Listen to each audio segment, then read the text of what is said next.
tous, j'espère que vous allez bien.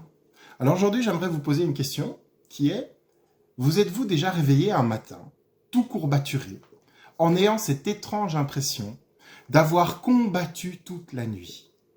Ce genre de nuit où l'on dort pas bien, et au réveil, on a l'impression de s'être fait frapper toute la nuit, ou même encore d'être passé sous un rouleau compresseur.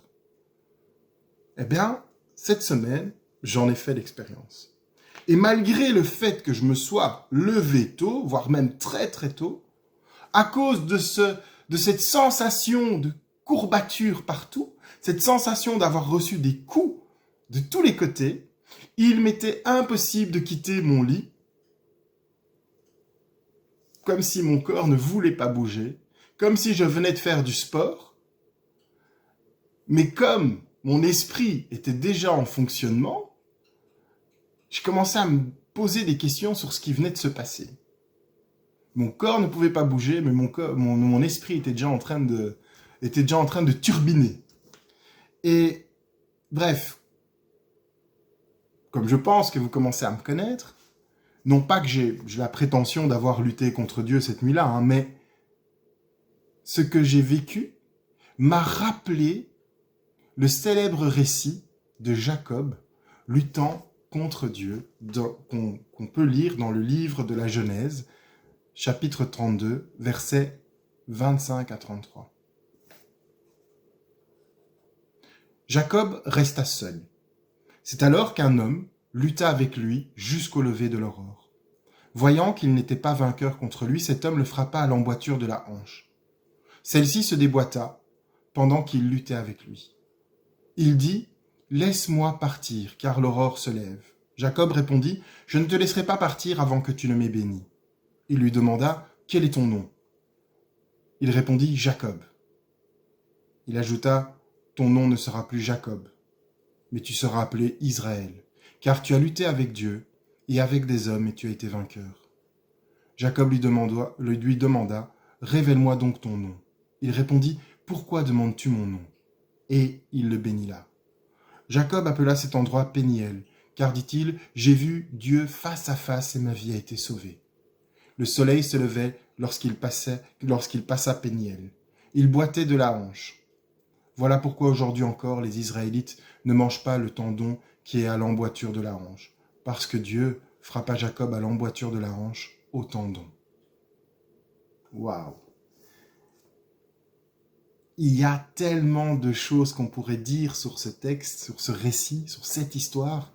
Elle est vraiment incroyable, mais c'est un texte rempli de richesses. Mais on va essayer quand même d'être bref par rapport aux explications. Mais bon, d'abord, faudrait peut-être commencer par une petite mise en situation. On a Jacob, qui, après avoir fui pendant des dizaines d'années de chez son père, Isaac, afin d'éviter de se faire tuer par son frère jumeau Ésaü, parce qu'il lui a joué un sale tour, il lui a volé sa bénédiction, Jacob a fui chez Laban, un membre de sa famille, et qui est même devenu son beau-père. Et après, encore une fois, avoir pris la fuite de chez son beau-père, c'est comme si, je sais pas, la vie de Jacob, c'était une vie de fuite en fuite. Jacob retourne dans le pays de ses pères, dans sa nation, parce que Dieu le lui a demandé. Et même si l'Éternel lui a demandé et que l'Éternel lui a affirmé qu'il sera avec lui, Jacob sait qu'en retournant dans le pays de ses pères, Jacob sait qu'il va devoir faire face à son frère jumeau. Et comme Jacob est un personnage rusé, parce que Jacob a rusé toute sa vie, mais surtout parce qu'il ignorait les intentions actuelles de son frère à son égard, il ne savait pas comment son frère allait réagir à son retour. En se rapprochant de chez son frère, Jacob, par ruse, décide d'envoyer une délégation avec des cadeaux. un peu pour adoucir le cœur de son frère. D'ailleurs même, parce que voilà, c'est un grand tacticien, on va dire Jacob, de peur que toute sa famille se fasse tuer, il décide même de la diviser en deux groupes, au cas où le premier groupe rencontre le frère et qu'il décide de les éliminer, ben le deuxième groupe, comme ça, aurait le temps de prendre la fuite. Vous voyez, c'est vraiment de fuite en fuite. J'ai l'impression. Jacob, jusqu'à cet épisode-là, avance de fuite en fuite. Et bien sûr, il met tout ce stratagème pour adoucir le cœur de son frère. Bien sûr, il met ce stratagème pour avoir un plan de repli au cas où il devrait encore une fois prendre la fuite. Mais ici, on arrive au passage qu'on vient de lire. Alors que Jacob fit passer le torrent à sa famille, il décida de rester seul la nuit avant de retourner dans le pays de ses pères. Et surtout, avant de faire face à son frère. De faire face à ce qu'il lui a fait. Et Jacob, c'est vraiment cette image, Jacob se retrouve seul, à la limite du pays de ses pères, à la limite du pays de la promesse, le pays que Dieu a promis à son grand-père Abraham. Et avant de pénétrer dans ce territoire, il décide de passer la nuit seul. Alors ici, voilà, bien sûr, je vais un peu extrapoler, mais j'imagine bien Jacob, qui voulait se retrouver seul et qui devait être dans d'une disposition de cœur assez particulière entre le fait de retourner dans sa patrie et le fait de devoir faire face à son frère et à son jugement et à sa condamnation. Et j'imagine bien Jacob, il devait être anxieux, voire nerveux. Moi, je réagirais de la même façon. Il devait tourner le problème dans tous les sens, repenser à tout ce qu'il avait fait. Lui qui, depuis sa naissance, est un petit rusé, un petit margoulin, qui enviait le droit d'aînesse de son frère. Lui qui n'a pas hésité, même s'il a été fortement aidé par sa mère, il n'a pas hésité à tromper son frère pour voler la bénédiction, pour voler sa bénédiction, celle qui lui revenait de droit. Il n'a pas hésité à voler sans en assumer les actes. Parce que bien sûr, il a peur des représailles. Et comme il avait peur, il a fui. Il devait peut-être aussi penser à ces longues années auprès de Laban, qui est devenu par la suite son beau-père. Lui qui était arrivé sans rien et qui est reparti prospère. Il s'est dit, mais Dieu m'a béni pendant toutes ces années. Et comme je disais, et même si le Seigneur lui a dit qu'il serait avec lui, Jacob ne devait pas être fier de ce qui s'était passé avec son frère. Et même en repensant à ça, il devait se sentir faible. N'oublions pas que son frère était un chasseur accompli, alors que Jacob préférait faire d'autres choses moins physiques, on va dire. À ce moment-là, si je puis dire ainsi, son destin n'est plus entre ses mains. Et l'enjeu est trop important. À ce moment-là, lui qui a toujours aimé manipuler les gens, voire jouer avec les gens, il joue tout et peut tout perdre, même sa vie. Il a envoyé des cadeaux à son frère pour l'adoucir, pour le manipuler. Et là, il peut tout perdre. Bref, je reviens au texte. Dans le texte, soudainement, on lit que dans l'obscurité de la nuit, un homme dont on ne sait rien, ni comment il est arrivé là, ni d'où il vient, rien. Un homme lutte contre Jacob. On ne sait même pas comment la lutte a commencé. La seule chose qu'on sait, c'est que la lutte durera toute la nuit. Un combat long et incertain. Aucun des deux n'a su prendre le dessus sur l'autre. Jacob tient bon. Et l'homme, parce que c'est comme ça qu'on peut interpréter quand on lit le texte, et l'homme qui voulait arrêter la bagarre, puisque le soleil était sur le point de se lever, frappa et déboîta la hanche de Jacob. Là, ça peut aussi nous donner une petite idée sur la force que l'homme devait avoir.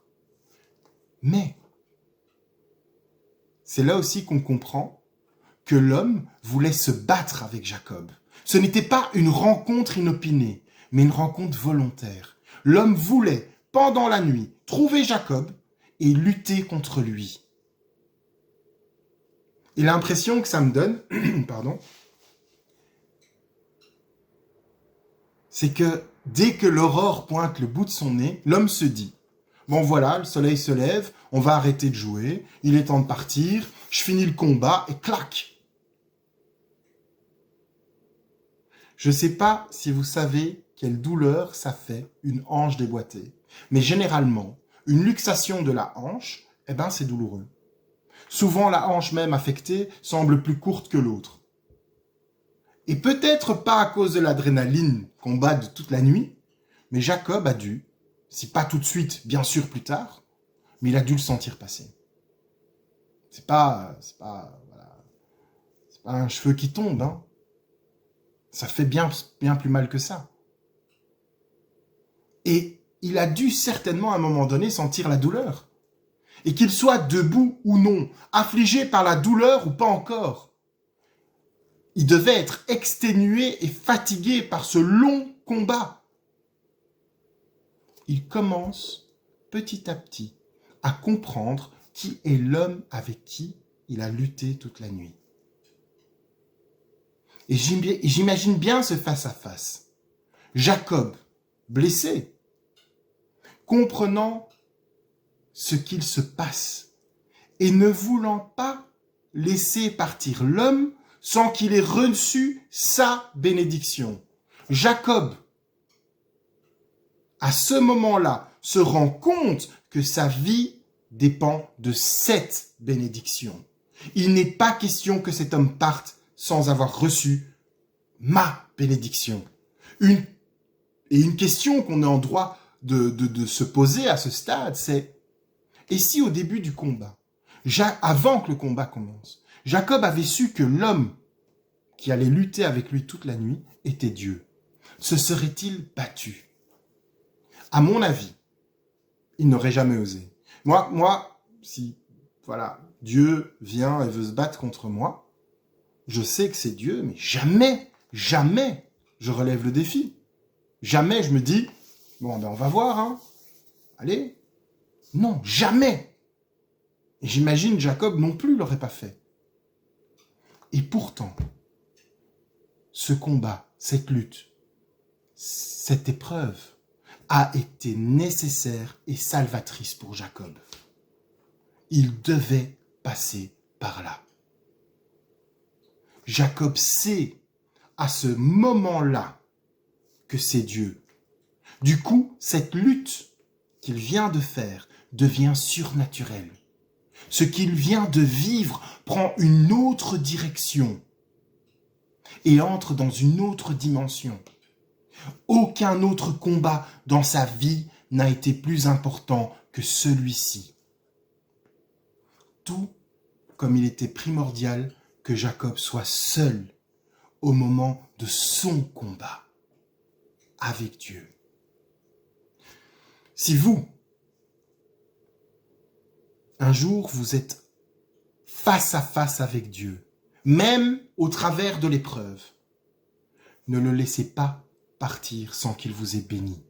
Soyez comme Jacob, qui toute la nuit a tenu bon, et même blessé, qui s'est accroché, qui a supplié, mais qui a reçu sa part. Vous aussi, face à Dieu, ne le laissez pas partir sans avoir reçu votre part. Vous savez, le prophète Osée dira de Jacob dans son livre au chapitre 12, les versets 4 à 5, « Dans le ventre maternel, Jacob a attrapé son frère par le talon, et devenu homme, il a lutté avec Dieu. Il a lutté avec l'ange, et il a été vainqueur. Il a pleuré, il lui a adressé des supplications. » Donc Jacob l'avait trouvé à Bethel, et c'est là que Dieu nous a parlé. C'est fou.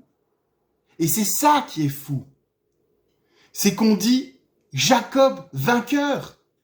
Mais lorsque je regarde, que je relis ce texte, au mieux, quand je lis ce texte, ça ressemble à un match nul, tout au plus.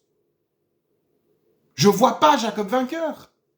Et puis, le seul qui est sorti blessé de cette lutte, de ce combat, ben c'est Jacob. C'est lui qui a pris cher. Mais là, on passe dans la deuxième partie du récit. On rentre dans une autre dimension du récit, que je vous propose de suivre la semaine prochaine et de me retrouver sur la même chaîne. Et d'ici là, je vous souhaite une bonne semaine et soyez bénis.